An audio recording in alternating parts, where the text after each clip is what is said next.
Olá, bom dia para você que está participando dos 10 dias de oração e 10 horas de jejum do ano de 2025. Esse é um programa que a igreja tem lançado nos últimos anos, não sei há quanto tempo, mas já tem bastante tempo, que visa fazer com que a igreja se concentre em mais oração e ter a experiência do jejum também. Então, não é que a gente só ore nesses 10 dias, é que a gente intensifica as nossas orações nesses 10 dias por assuntos diversos. Nesse caso, desse ano, estamos estudando sobre a saúde integral e hoje, mais especificamente, vamos estudar sobre a saúde financeira, que é algo também muito importante para a nossa vida pessoal e nossa vida espiritual também. Mas antes disso, vamos orar a Deus. Senhor nosso Deus, nós te agradecemos pela bênção da vida, obrigado por essa noite que passou, por mais um dia que está à nossa frente, que possamos fazer bom proveito desse dia e com as lições que o Senhor tem nos ensinado durante cada dia, cada tema, que o Senhor possa abrir o nosso coração e o nosso entendimento para a compreensão das verdades tão importantes da sua palavra. Nós agradecemos por isso, em nome de Jesus. Amém. Antes, propriamente de começar, também me apresentar, meu nome é Hugo Ernesto Quiroga, sou tesoureiro da Associação Paulista do Vale, da Igreja Adventista do Sétimo Dia, aqui na região do Vale do Paraíba. E estou aqui com vocês hoje para poder compartilhar um pouquinho da Palavra de Deus. O texto dessa manhã, ele está em Mateus capítulo 26, 6 a 13. É uma história conhecida, mas que tem muitas lições para aprendermos com essa história. Então eu vou ler a história aqui na íntegra para você. Jesus ungido em Betânia. Ora, estando Jesus em Betânia, em casa de Simão, o leproso, aproximou-se dele uma mulher, trazendo um vaso de alabastro cheio de precioso bálsamo, que lhe derramou sobre a cabeça, estando ele à mesa. Vendo isto, indignaram-se os discípulos e disseram: para que este desperdício? Pois este perfume podia ser vendido por muito dinheiro e dar-se aos pobres. Mas Jesus, sabendo disso, disse-lhes: por que molestais esta mulher? Ela praticou boa ação para comigo. Porque os pobres sempre os tendes convosco, mas a mim nem sempre me tendes. Pois derramando este perfume sobre o meu corpo, ela o fez para o meu sepultamento. Em verdade vos digo, onde for pregado em todo o mundo este evangelho, será também contado o que ela fez para a memória sua. É uma história curta, mas ela tem muito significado e tem muitos aprendizados para a nossa vida. O vaso de alabastro, que era um perfume muito precioso e caro, ele era a quantidade, né, que ela acumulou foi uma quantidade grande que, pelas contas, né, e pelos estudiosos bíblicos, correspondia a praticamente a economia de um ano de trabalho. Não que ela gastasse todo o trabalho dela, mas ela teria que trabalhar um ano para juntar um dinheiro para poder comprar esse perfume precioso. Então foi algo extremamente valioso. E ela resolveu no seu coração derramar isso em Jesus, em gratidão. Então a gratidão dela por Cristo era muito grande, era enorme, e por isso ela usou todo o esforço que ela fez para poder demonstrar essa gratidão para com ele. E aí você vê aqui uma coisa interessante com respeito à gratidão, que é a bênção adicional da gratidão. Ela foi abençoada por ter sido grata. Ela foi abençoada por um motivo que fez com que ela demonstrasse essa gratidão para Deus, para Jesus, e depois do que ela fez, ela ainda recebeu uma bênção adicional quando Jesus diz assim para ela: onde for pregado em todo o mundo este evangelho, será também contado o que ela fez para a memória sua. Foi para a memória dela e foi também para uma bênção para todas as pessoas que conhecessem essa história, para mostrar que é possível ser generoso para com Deus. E isso foi o que ela fez. O título do tema de hoje, que diz respeito à saúde financeira, fala de a liberdade de dependência. E é curioso quando a gente fala disso. Por exemplo, eu tenho filhos que eles eram meus dependentes. À medida que eles foram se formando, trabalhando, casando, trabalhando, eles se tornaram independentes. Na nossa relação com Deus, não há uma independência. A independência de Deus nos leva a uma vida de escravidão para com o inimigo de Deus, nos leva a uma falsa independência, porque ficamos dependentes das obras do maligno e também dos nossos maus hábitos, da nossa natureza pecaminosa, do nosso caráter defeituoso. Sermos dependentes de Deus nos dá liberdade para vivermos abundantemente e plenamente. E foi isso que essa mulher, relatado na parábola, em outros textos bíblicos vai falar que é Maria, foi isso que aconteceu com essa mulher, quando ela se colocou totalmente dependente de Deus, mostrando toda a generosidade do seu coração também. Deus oferece a liberdade da dependência como uma alternativa à liberdade da independência. Se Deus é nosso parceiro em todos os momentos e sob todas as circunstâncias, estaremos livres de nos preocupar com as incertezas da vida.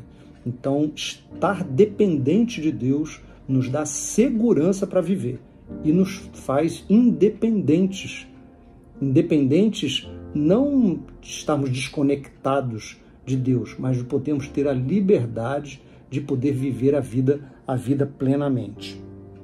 A fidelidade se resume em responder com amor extravagante, foi o que aquela mulher fez, ao amor extravagante derramado por mim na cruz do Calvário. Então, quando Deus entregou o seu Filho e quando Jesus deu a sua vida voluntariamente, ele fez isso em resposta a um amor extravagante. E a nossa resposta a esse amor tem que ser também uma fidelidade ao amor extravagante. Então, a gente também tem que derramar a nossa vida a Deus. Essa concepção irá transformar nossas orações, como a gente muitas vezes faz das nossas orações pedidos de oração. A gente pede bastante coisas a Deus, e não é errado pedir, não é mal pedir. Deus quer que a gente realmente coloque tudo nas mãos dele, toda a nossa ansiedade nas mãos dele, mas a gente vai mudar um pouquinho mais o foco de me dê, Senhor, para um foco de usa-me, Senhor. Usa-me, Senhor, com tudo que tenho e tudo que sou, porque tudo pertence ao Senhor. Essa atitude nos leva a uma completa dependência de Deus e de sua providência. Não tenhamos dúvida disso. Existem 4 princípios bíblicos que a gente poderia tratar aqui para poder ver essa relação dessa dependência, essa liberdade, a dependência trazendo liberdade para nós como cristãos, essa dependência de Deus. O princípio do faça agora. A verdadeira dependência nos leva à ação. Depender de Deus não significa procrastinar, não significa indolência, não significa a gente estar parado, não. A dependência de Deus do faça agora diz respeito à ação. A gente pode agir, a gente pode avançar, a gente pode sair de um estado de ociosidade para um estado de ação. Então, o fazer agora é muito importante. Deus requer de cada um de nós ação. Então, é o esforço humano com o poder divino que faz as transformações que precisam acontecer na nossa vida. Um segundo princípio que temos é o princípio da atitude alegre. Quando começamos a viver além de nós mesmos e doamos nosso tempo, nosso talento, nosso tesouro e tudo mais, quando começamos a viver além do nosso mundo do eu, isso muda a nossa mentalidade. Tornamos-nos pessoas saudáveis emocionalmente, psicologicamente, fisicamente e espiritualmente. A Bíblia diz que assim como um homem pensa, assim ele vai ser. Então a gente precisa ter um coração alegre para poder fazer as coisas de Deus. Quando a gente vê, muita gente considera os cristãos pessoas com um semblante caído, triste, porque não pode fazer nada. Não, Deus concede liberdade, mas uma liberdade com responsabilidade. Então, o mundo oferece uma liberdade sem responsabilidade. Com Deus, a responsabilidade ela anda junta e a gente tem que ter uma atitude positiva, uma atitude alegre para a gente poder corresponder a todo esse amor que Deus nos dá. O terceiro princípio fala que é o princípio do rio. Nossa vida deve ser como um rio, não como um reservatório. Não devemos reter o que Deus nos deu. Em vez disso, devemos transmiti-lo aos outros. Então, nós devemos ser condutos de bênçãos. Então, Deus nos abençoa e nós devemos abençoar a sua igreja e abençoar as pessoas também. Aquela mulher que derramou um vaso de alabastro em Cristo, quando ofereceu isso para ele, o que ela fez? Ela não reteve isso para ela. Ela podia, depois de ter acumulado os recursos, comprado aquele perfume precioso, podia ter guardado para ela, afinal de contas era algo valioso, podia ter guardado até como um investimento, para depois vender mais caro. Mas ela não fez isso, ela conduziu isso, mostrou, adotou esse princípio do rio, que é o princípio de conduzir.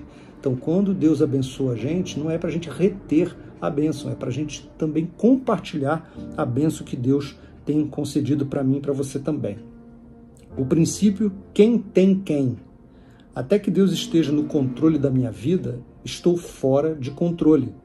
Não é o quanto temos do mundo que dita nossa generosidade para com Deus, mas o quanto Deus tem de nós. Em quem eu vou confiar? No mundo, daquilo que Ele me oferece, ou em Deus que mantém a minha vida, que me criou, que mantém, que me sustenta, que me resgatou e que me traz a salvação? Então a gente precisa ter em mente que o controle da nossa vida precisa estar nas mãos de Deus. E nós fazemos isso como cristãos diariamente. Diariamente a nossa vida tem que ser consagrada a Deus para que Ele tome controle da nossa vida, da nossa existência. Quando a gente não faz isso, então a gente vive uma vida descontrolada, inclusive na questão e na área financeira. Então, sou eu que possuo meus recursos ou são os meus recursos que me possuem? A Bíblia considera o dinheiro como um Deus. Então, se Deus, nosso Deus, não está no nosso controle da nossa vida, então nossa vida pode estar sob o controle do outro Deus, que é o Deus financeiro. E é uma coisa curiosa, como isso é tão importante na nossa vida. Nós, dos 7 dias da semana, nós separamos o sábado para dedicar a Deus. Os outros 6 dias, o que a gente faz? Ou a gente está usando o tempo para ganhar dinheiro, ou estamos usando o tempo, e o tempo que resta, nós estamos usando para gastar o dinheiro que a gente ganhou. Então, o dinheiro ele tem um peso, uma importância muito grande na vida da gente. Então, por isso que a gente precisa ter controle dele.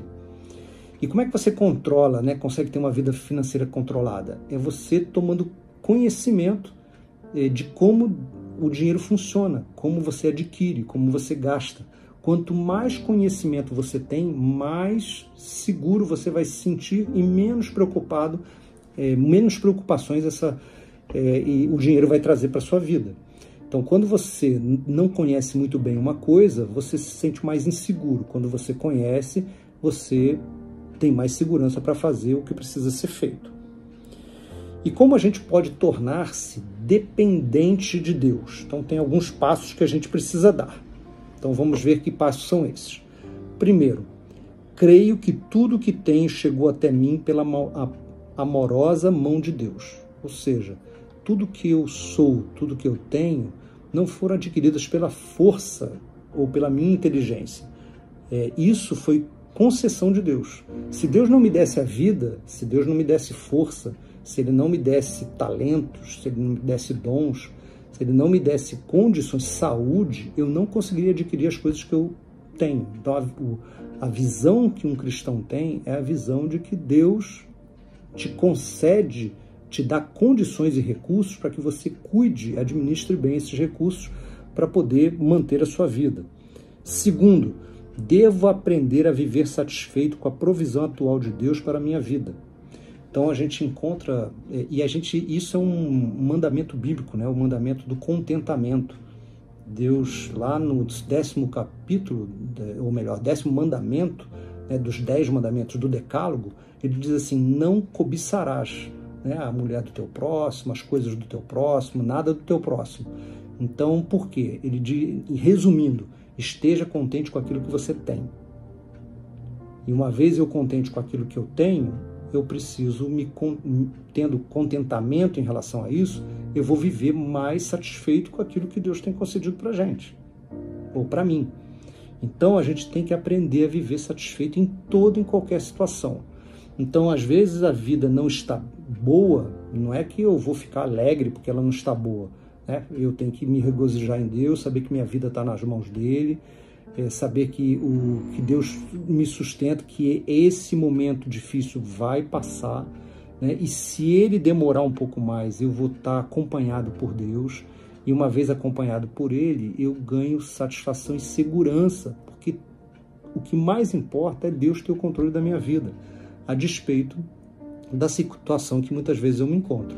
Isso não significa que você vai ficar se acomodar. E isso também não é um discurso de conformista. Não, é uma questão de você olhar para a situação, continuar lutando para melhorar as coisas, mas confiar de que Deus está cuidando. Então essa visão que você tem é uma visão de contentamento. Eu estou contente em toda e qualquer situação. Se tudo vai bem, eu estou contente. Se as coisas não vão bem, eu vou estar contente em Deus, sabendo que Ele está cuidando da minha vida. Terceiro passo, né, para a gente poder também ter essa dependência, ou criar essa dependência de Deus. Que passo é esse? É o passo de honrar a Deus, dando a primeira parte das minhas rendas para os propósitos dele nesta terra. Lá em Provérbios capítulo 3, vou ler aqui para vocês, capítulo 3, verso 9 e 10 diz assim: honra o Senhor com os teus bens e com as primícias de toda a tua renda, e se encherão fartamente os teus celeiros e transbordarão de vinho os teus lagares. Então Deus deve ser honrado logo que eu recebo minha renda, eu devo separar o que é de Deus, né, aquilo que pertence a Ele e aquela oferta de gratidão que eu preciso ter para Ele. Então a gente precisa honrar a Deus com as primeiras coisas da nossa renda. Isso é importante também para mostrar o reconhecimento de Deus, o reconhecimento de que Ele é o soberano da minha vida, é o Senhor da minha vida, e agradecer pelo que Ele fez por mim. Mais um desses pontos para a gente ajudar a gente a ser dependente de Deus. Separarei uma porção das minhas finanças em uma poupança para emergências, oportunidades e para os anos posteriores. Então não basta só eu ser um fiel dizimista, né, ser um generoso ofertante, mas eu tenho que também pensar no futuro e separar uma porção para a minha aposentadoria, para uma reserva de emergência, e isso não é errado a gente fazer isso. Então, para aqueles que vivem, que têm carteira assinada, por exemplo, a contribuição junto ao INSS, que é uma participação sua e uma participação da sua empresa também, a empresa que você trabalha, ela também é uma providência, uma previdência social, que a gente pode dizer assim, para a sua aposentadoria. Não deixa de ser algo que está sendo reservado para isso. Então isso tem que ser pensado também. Então não é a gente separar o que é de Deus e gastar tudo que a gente tem. Na medida do possível, a gente tem que ter alguma reserva financeira também. Mais outro princípio importante aqui: viverei com os ouvidos abertos e disposto a ouvir qualquer sussurro de Deus quanto às minhas finanças.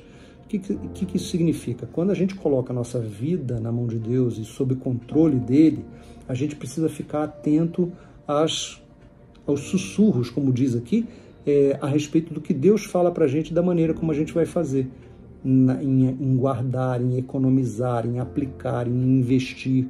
Então, tudo que você for manusear com o seu dinheiro, deve haver uma consulta para com Deus do que você deve fazer.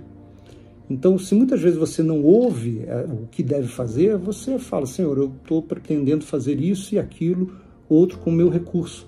Né, e deixar que a providência de Deus ajude a você a enxergar o que seria melhor. Cuidado, né? Cuidado com os investimentos, com as promessas mirabolantes de lucros extravagantes, né? Isso não existe, né? Você pode entrar numa fraude ou em alguma coisa que não é lícita também. Então tomar cuidado com esse tipo de coisa. A base da verdadeira fidelidade é a compreensão do que Cristo fez por mim. Com essa compreensão, tudo que faço por Ele não vai parecer uma extravagância, e sim uma expressão de gratidão e de dependência.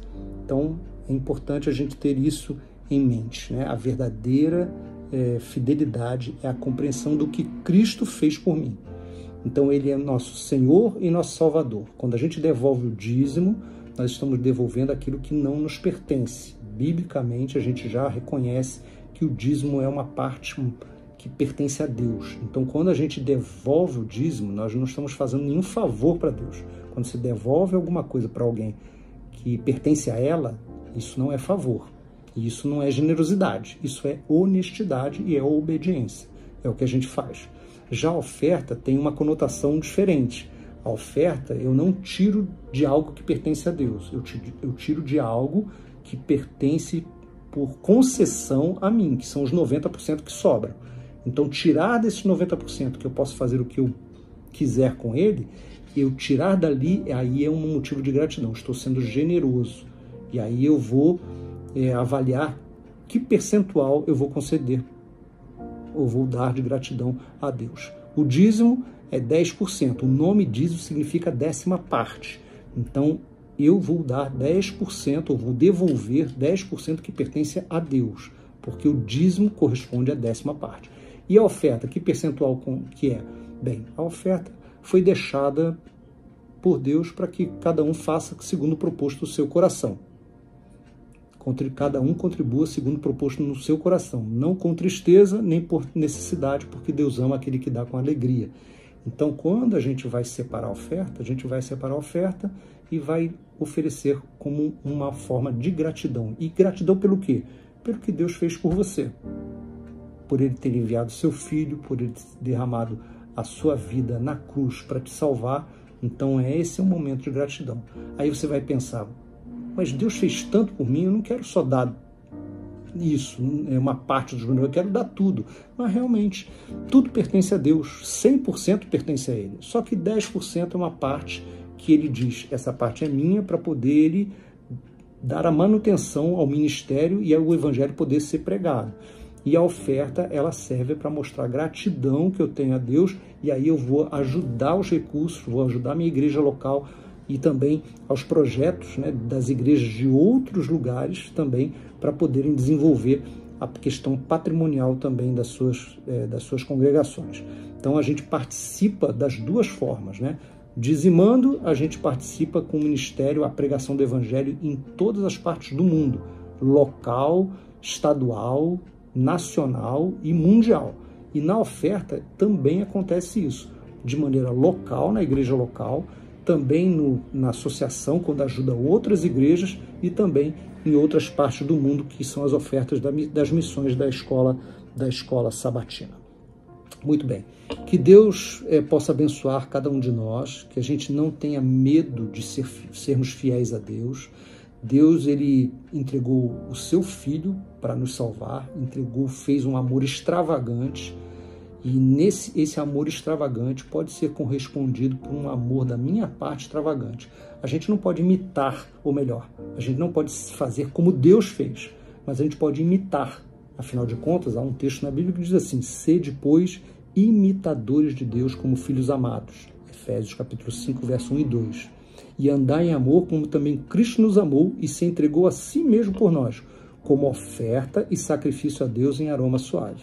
Então a gente não vai conseguir fazer igual a Deus, mas a gente vai conseguir imitar a Deus, sendo generosos também, da mesma forma que Ele foi generoso quando deu seu Filho na cruz do Calvário para nos salvar. Que Deus nos abençoe para isso. E espero que você tenha um bom dia hoje e tenha consciência de que a sua vida financeira precisa estar sob o controle de Deus, e Ele precisa guiar você nesse caminho tão importante também para manter a tranquilidade da nossa vida. Vamos orar? Querido e amado Deus, somos gratos ao Senhor por mais um dia de vida que o Senhor nos dá. Obrigado pelas lições da sua palavra. Obrigado também porque o Senhor nos ensinou a sermos generosos, e o Senhor deu esse exemplo dando o seu Filho para nos salvar. Que nós possamos também sermos participantes da obra do Evangelho a ser pregada em todo o mundo, através dos nossos dízimos e das nossas ofertas. Que o Senhor nos abençoe, assuma o controle da nossa vida, nos oriente para que possamos ser fiéis cristãos como o Senhor deseja. Nós te agradecemos isso, em nome e por amor de Jesus. Amém. Que Deus os abençoe.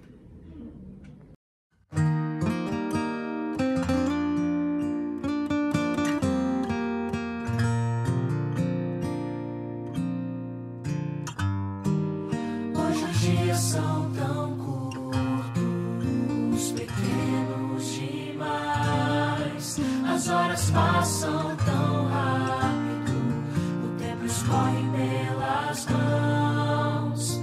Agendas tão cheias, corações tão vazios. A alma é pequena e o olhar é tão frio. Te convido agora a experimentar uma outra abordagem, algo mais radical.